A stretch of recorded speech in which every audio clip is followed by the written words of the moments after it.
नमस्ते। iGrasp के नए एपिसोड में आप सभी का स्वागत है। हम सभी ने अपने आसपास जलवायु परिवर्तन का परिणाम देखा है। असमय बारिश से लेकर ग्लेशियर्स के पिघलने के रूप में, तो कभी देवाग्नि से लेकर वन्य जीवों के विलुप्त होने के रूप में। बदलाव लाने में सक्षम होने के लिए और प्रभाव डालने में सक्षम होने के लिए अपने आसपास के परिवर्तनों के प्रति जागरूक रहना अनिवार्य है। चलिए शुरुआत करते हैं आज के एपिसोड की। इस सप्ताह के अंत में दिल्ली में G20 सम्मेलन का आयोजन किया गया। दुनिया भर के नेता भारत आए और उन्होंने हमारी अतिथि सेवा का आनंद लिया। सच में यह सम्मेलन बहुत उत्साहजनक रहा। हमारे इंटरनेशनल विजिटर्स के लिए खाने से लेकर सभी साज सज्जा का सामान बहुत सोच समझकर क्यूरेट किया गया था। खाने में लगभग 500 चीजें थी, जिनमें दुनिया भर के कई फ्यूजन क्विजीन्स भी थे। इंटरनेशनल ईयर ऑफ मिलेट्स 2023 के उपलक्ष्य में मिलेट बेस्ड खाना विशेष रूप से तैयार कराया गया था। प्रत्येक प्रतिनिधि का स्वागत करने के लिए एयर इंडिया ने पारंपरिक वेशभूषा में एक महिला को तैनात किया था।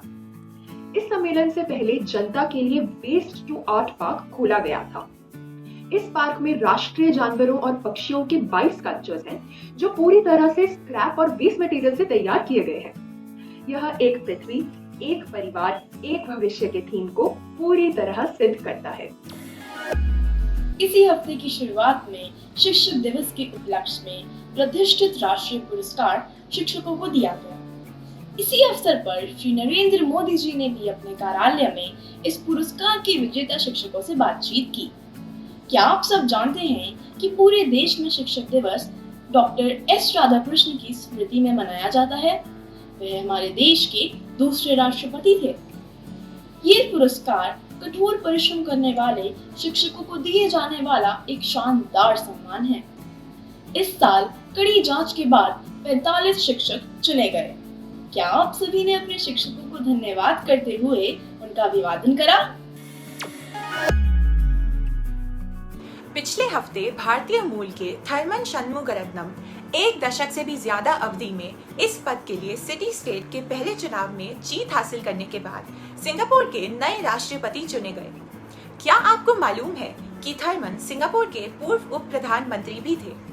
प्रधानमंत्री श्री मोदी ने थर्मन को उनकी जीत पर बधाई देते हुए भारत सिंगापुर की प्रणालीगत भागीदारी को मजबूत बनाने के संबंध में बातचीत की। थर्मन के पिता तमिलनाडु के हैं और उनकी मां चीन की हैं। उनके इस विविधतापूर्ण पालन पोषण के कारण वे तेजी से 4 भाषाएं इंग्लिश, तमिल, मलय और मैंडरिन बोल सकते हैं। यह तो बहुत ही प्रेरणादायक है ना iGraspers। पिछले हफ्ते भारतीय पुरुष एशिया कप टीम ने हॉकी 5S एशिया कप के फाइनल में पाकिस्तान को हराकर इतिहास रच दिया। फुल टाइम के साथ अंत में मैच 4-4 की बराबरी पर समाप्त हुआ था। भारत को पेनल्टी शूट आउट में 2-0 की जीत हासिल हुई। पहले भी भारत का मुकाबला पाकिस्तान से हुआ था, जिसमें पाकिस्तान 5-4 की जीत हासिल करके उभरा था, लेकिन इस बार भारत पोजीशन बेस्ड गेम खेलते हुए आगे रहा। इस जीत के साथ टीम ने FIH men's hockey 5S world cup 2024 में अपना स्थान बना लिया है। अब हमें एक बार फिर उनके शानदार प्रदर्शन देखने का इंतजार है। पिछले हफ्ते 17 साल की दिव्या देशमुख ने अपनी जीत का सिलसिला जारी रखा। उन्होंने इंडिया नंबर 1 कुनेरू हम्पी को हराकर Tata Steel chess India women's rapid event जीत लिया। चीन की वर्तमान वुमेन्स वर्ल्ड चैंपियन जू वेनजुन भी इस टूर्नामेंट में भाग ले रही थी। इस कहानी का मनोरंजक और प्रेरणादायक पक्ष यह है कि एक खिलाड़ी के ड्रॉप आउट होने के कारण दिव्या का इस टूर्नामेंट में भाग लेने का निर्णय आखिरी समय में लिया गया था। इस स्टार स्टडेड प्रतियोगिता में दिव्या ने लोएस्ट रेटेड खिलाड़ी के रूप में खेलना शुरू किया था और वह विजेता बनकर उभरी। उनकी इस उपलब्धि के लिए हम उन्हें सल्यूट करते हैं। इसी हफ्ते नासा के स्पेस एक्स के सदस्य फ्लोरिडा के तट पर सुरक्षित रूप से पहुंच गए हैं। वे इंटरनेशनल स्पेस स्टेशन पर 6 महीने के लंबे मिशन के बाद पृथ्वी पर लौटे हैं। 4 अंतरिक्ष यात्रियों के इस इंटरनेशनल क्रू ने ऑर्बिट में 186 दिन से ज्यादा का समय बिताया और इस मिशन के दौरान उन्होंने लगभग 79 मिलियन मील का सफर तय किया। स्पेस एक्स ने 2023 में 61 से ज्यादा मिशन लॉन्च किए। अभी इस साल के 4 महीने और भी हैं।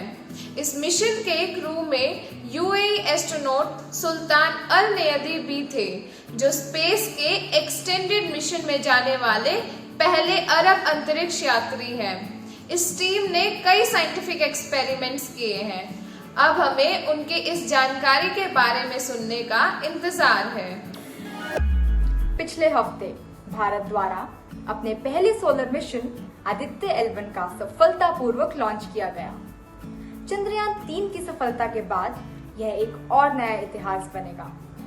क्या आपको मालूम है कि सूर्य के अध्ययन के लिए यह पहली स्पेस बेस्ड ऑब्जर्वेटरी होगी। इसे L1 का नाम इसीलिए दिया गया है क्योंकि यह L1 पॉइंट पर जाएगा जो सूर्य और पृथ्वी के बीच में आता है। इस पॉइंट से यह बिना किसी एक्लिप्स के सूर्य को देख पाएगा। साथ ही यह सूर्य के वातावरण और स्पेस के मौसम का अध्ययन भी कर सकेगा। इस पॉइंट पर पहुंचने के लिए यह स्पेसक्राफ्ट अगले 125 दिन में 1.5 मिलियन किलोमीटर की यात्रा करेगा। उनकी इस शानदार यात्रा के लिए हमारी शुभकामनाएं।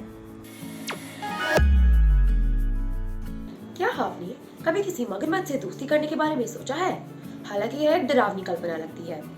हाल ही में किए गए एक अध्ययन से भारतीय मार्श क्रोकोडाइल्स के संबंध में एक अनोखी बात सामने आई है। महाराष्ट्र की सावित्री नदी में रहने वाले यह ग्रीन जायंट्स गेंदे के फूलों की सुंदरता के प्रति आकृष्ट होते हैं। जी हाँ, आपने सही सुना। 2 जीव विज्ञानियों ने यह पाया कि यह गेंदे के फूलों की सुंदरता के प्रति आकृष्ट तो होते ही हैं। उन्हें इन सुंदर फूलों के आसपास घूमते, तैरते और सोते हुए भी देखा जा सकता है। इन खतरनाक रेप्टाइल्स का यह दूसरा रूप बहुत मधुर और दोस्ताना भी है। तो अगली बार आप क्रोकोडाइल से दोस्ती करने के बारे में सोचें तो अपने साथ कुछ गेंदे के फूल जरूर ले जाएं। क्या आप आइकॉनिक फ्रेडरिक शोपेन को 8 साल की उम्र में बजाते हुए देखने की कल्पना कर सकते हैं? हम भी नहीं कर सकते थे, लेकिन लिडियन नाचस्वार्म नाम से प्रसिद्ध एक बच्चे ने बिल्कुल ऐसे ही और इससे भी ज्यादा करके दिखाया है। 4 वर्ष की उम्र में लिडियन ने ड्रम्स और मृदंगम बजाना शुरू कर दिया था। जब 8 वर्ष की उम्र में लिडियन ने बिल्कुल आसानी से मोजार्ट बजाया तो उनके पिताजी को यह लगा कि वो एक गिफ्टेड चाइल्ड हैं। 10 वर्ष की उम्र में लिडियन ने ट्रिनिटी स्कूल ऑफ म्यूजिक से 8वीं कक्षा पियानो में पास कर ली थी। अब जल्द ही लिडियन 18 वर्ष के होने जा रहे हैं और AR रहमान के प्रोटेजे हैं। AR रहमान ने तो उन्हें म्यूजिक एम्बेसडर ऑफ इंडिया तक कहा है। लिडियन का कहना है कि वह अपने संगीत के माध्यम से विश्व शांति में योगदान देना चाहते हैं। यह तो बहुत ही प्रेरणादायक है ना ग्रास्पर्स। दुनिया के लैंडमार्क्स। ईस्टर महाद्वीप चिले मूल रूप से रापा नुई के नाम से प्रसिद्ध था। इस स्थान को एक डच एक्सप्लोरर ने ईस्टर महाद्वीप का नाम दिया क्योंकि उन्होंने इसकी खोज 1722 में एक ईस्टर संडे को की थी। इस महाद्वीप को 1935 में एक राष्ट्रीय उद्यान बना दिया गया था और इसे यूनेस्को वर्ल्ड हेरिटेज साइट के रूप में सूचीबद्ध कर लिया गया था, जिससे यह पहला पैसिफिक महाद्वीप बन गया था। इस महाद्वीप में 600 से भी ज्यादा बड़ी मूर्तियां हैं जिन्हें माउई कहा जाता है। ये मूर्तियां रापा नुई के लोगों द्वारा सिंगल सॉफ्ट स्टोन से बनाई गई हैं। रिसर्चर्स का यह मानना है कि ये रहस्यपूर्ण माउई मूर्तियां रापा नुई के पूर्वजों की आत्माएं हैं जो वहां के लोगों की देखभाल करती हैं और उनकी सुरक्षा भी करती हैं। इस सप्ताह का नवीन शब्द है छविमान, जिसका मतलब है सुंदर या शोभनीय। राधा जी का छविमान रूप श्री कृष्ण के मन में बस गया। इस सप्ताह की पहेली है, ऐसी कौन सी चीज है जो बात नहीं कर सकती लेकिन जब बात की जाए तो जवाब दे सकती है? गूंज। क्या आपको मालूम है कि मंगल ग्रह पर सूर्यास्त नीला दिखाई देता है? नासा द्वारा 1976 में ली गई रंगीन तस्वीरों से इस बात का पता चला था, लेकिन 2015 में मार्स रोवर ने इसका पहला वीडियो बनाया था। मंगल ग्रह के वायुमंडल में बड़े धूल के कणों का प्रभुत्व है जो प्रकाश को बिखेरते हैं, जिससे यह नीला दिखाई देता है। इस प्रभाव को क्या कहते हैं? अपने उत्तर contactus@igrass.com पर अपने पूरे नाम, स्कूल के नाम और एक फोटो के साथ लिख भेजिए। पिछले सप्ताह के प्रश्न का उत्तर। पृथ्वी पर उपलब्ध पानी का केवल 1% ही मानव उपभोग के लिए उपलब्ध है। भावी युवाओं के लिए भारत के प्रमुख समाचार कैप्सूल iGrass द्वारा आयोजित साप्ताहिक क्विज में सफलतापूर्वक भाग लेने पर टैगोर इंटरनेशनल स्कूल की जसमायरा अरोरा का हार्दिक अभिनंदन। ग्रेटा थनबर्ग ने जलवायु परिवर्तन के खिलाफ आवाज उठाकर बहुत बड़ा प्रभाव डाला है।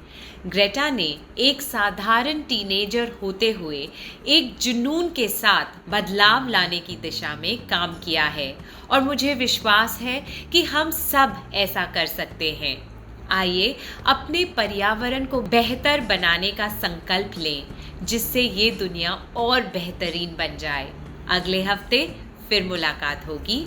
नमस्ते।